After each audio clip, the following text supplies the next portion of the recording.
So the SandTray is, of course, a core component of lots of play therapies toolboxes. So I won't speak about the benefit because you guys already know that. But there are some unique elements of, I think, the SandTray in play space. So I think one of the things that it offers, as you can see on the right-hand side, you can see all the Paw Patrol characters. So we do have some recognizable characters in our SandTray, and this really helps for clients to serve as safe and familiar symbols. So when they enter the SandTray, they can instantly recognize and feel comfortable with some of the tools in the space. These tools also, or characters, also embody lots of really positive characteristics for clients. And so we can use those in some of our narratives, in some of our play, to help clients learn new skills, to help them see things in a new way. And that can be really comforting for clients. Another directive way to use the SandTray, with the giraffes in the corner, you can see, is you can actually teach coping strategies, breathing techniques in the SandTray.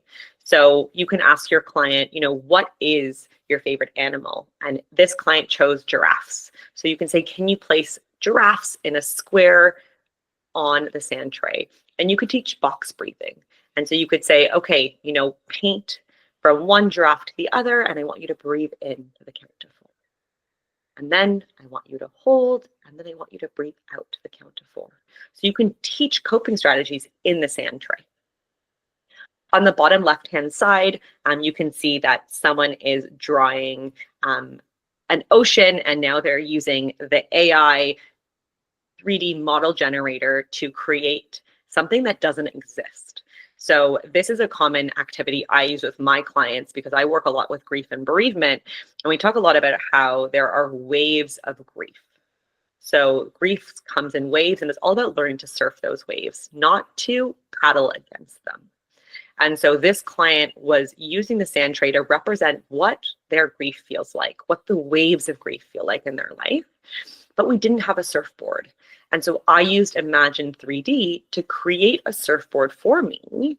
So I had the miniatures that I needed in the moment for my client. So in a couple of seconds, you will see that surfboard pop up, and then you can add that to your SandTray.